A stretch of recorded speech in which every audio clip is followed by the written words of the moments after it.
Welcome to This Explainer. Today, we're tackling something that literally shapes every single day of your life, your workspace.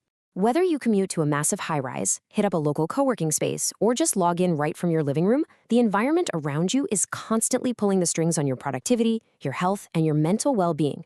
We're going to dive into the fascinating science of optimizing our work environments, building the ultimate workspace layer by layer, from the physical layout right down to the digital files on your computer, all to help you cure modern workplace burnout.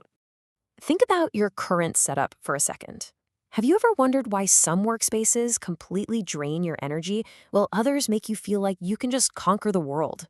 If you've ever experienced sudden brain fog or felt totally overwhelmed by an echoey open office or even just stared blankly at a chaotic computer desktop, hey, you are not alone. These really aren't personal failings. They're often the direct results of poor environmental design.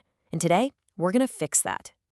So here's our blueprint for today. We're going to cover designing for the mind, the air we breathe, the science of sound, maximizing small home offices, and finally, decluttering your digital space. All right, let's dive right into part 1, designing for the mind. You know, color isn't just about aesthetics. It actually completely dictates our physiological and emotional responses. Take warm colors like reds and yellows. They're highly dynamic. Red literally stimulates your heart rate and heightens alertness. It's absolutely perfect for spaces where you want high-energy brainstorming and passion. But on the flip side, cool colors like blues and greens, they promote a deep, serene focus. Green, which our brains instantly associate with nature, brings this amazing sense of balance and harmony. So if your job requires sustained, intense concentration, you absolutely want those cool tones in your line of sight for sure.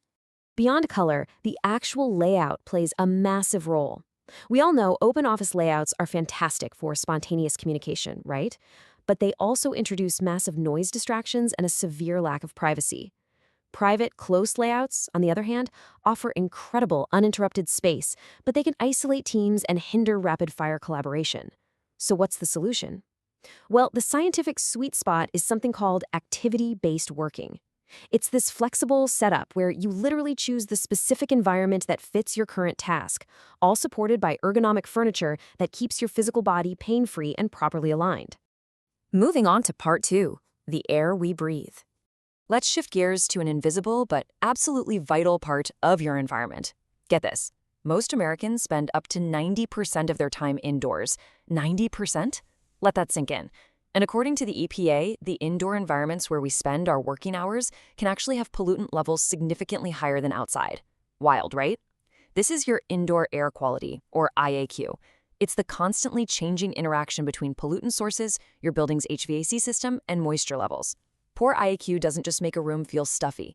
The EPA actually estimates that poor indoor air costs the nation tens of billions of dollars annually in lost productivity and medical care. It directly impacts your cognitive function. The EPA breaks these invisible threats down into 3 main categories. First, biological contaminants. Think mold and bacteria. These often sneak in from unattended water spills or poor humidity control. Then you've got chemical pollutants, including VOCs and carbon monoxide, which actually off-gas from everyday office equipment and cleaning products. And finally, particles, like dust and dirt, which are often generated right at your desk from copying and printing, or just blowing in from outside. Managing these pollutants is absolutely a shared responsibility between facility managers and, well, you, the occupant. Because yes, you are an active partner in your building's air quality, and it starts with your daily routine.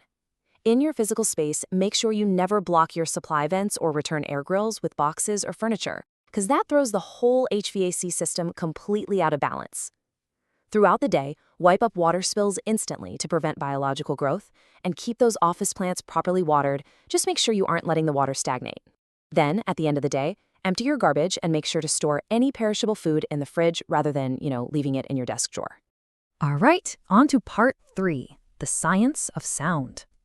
Building on those invisible factors, we really have to look at acoustics. 60%. Research reveals that a staggering 60% of office workers struggle to concentrate due to acoustic distractions. In fact, only 8% of us are actually working in truly quiet environments. And guess what the absolute hardest sound to ignore is? Human conversation. It disrupts 38% of workers because our brains are literally hardwired to process speech. You just can't simply tune it out. Ever find it hard to learn a new procedure or remember complex instructions at work? Well, the noise level might be your hidden culprit. Unpredictable, intermittent noise in the workplace triggers your body's stress response.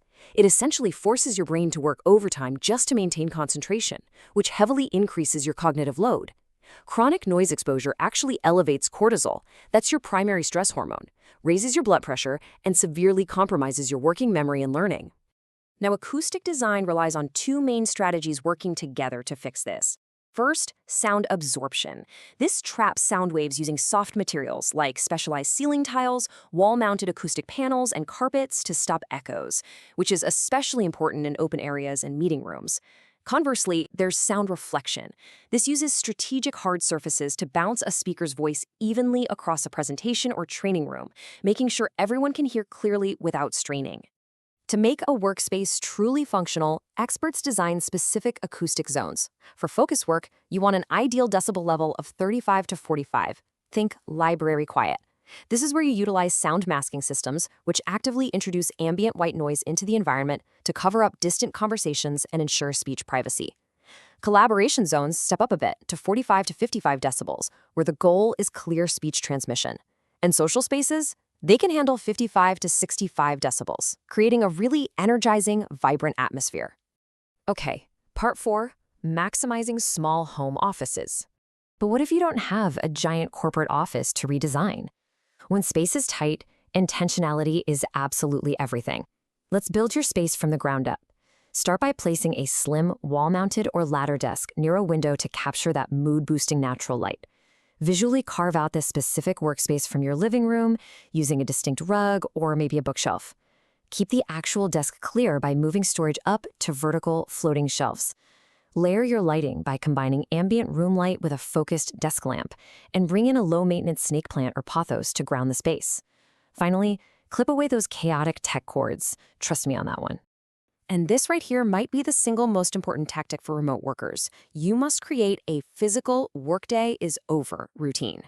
When your office is also your living room, the boundaries blur real fast. So at the end of the day, physically, shut your laptop. Turn off that specific desk lamp. Clear your coffee mugs off the surface. And literally tuck your chair in. These small, repetitive physical actions send a really powerful psychological signal to your brain that it is time to mentally step out of the office and start your personal time. And finally, part 5, decluttering your digital space. We've built an incredible physical environment. But look, a pristine physical desk means absolutely nothing if your computer screen is a chaotic digital jungle. Let's clean up that workflow. Start with the ruthless digital audit, aggressively deleting or archiving old files. For what remains, create top-level folders and use emojis in the names. It creates instant visual separation for your brain. It's a game changer. Ditch the final_v2 file names and use clear dates, keywords, and underscores instead. Next, turn on cloud syncing with files on demand so your files are visible but don't eat up your hard drive. Finally, let automated tools like Storage Sense automatically empty your recycle bin and clear temporary files in the background. Protecting your mental bandwidth is just as crucial. Ignore your massive master task list and use a My Day digital to-do list to strictly prioritize what actually matters today. When you enter those deep focus hours, completely kill your chat and email notifications. No distractions. Take a minute to uninstall apps and browser extensions you literally never use. And to keep your working memory clear, keep a digital brain dump notebook open. The second a random thought or chore pops into your head while you're working, just log it there and get right back to your task. Wow, we've covered a lot of ground today, haven't we? From the psychology of color to the physics of sound, right down to the naming conventions of your files. You have the blueprint now. So my final question to you is this. What is one change you're going to make to your physical, acoustic, or digital workspace tomorrow?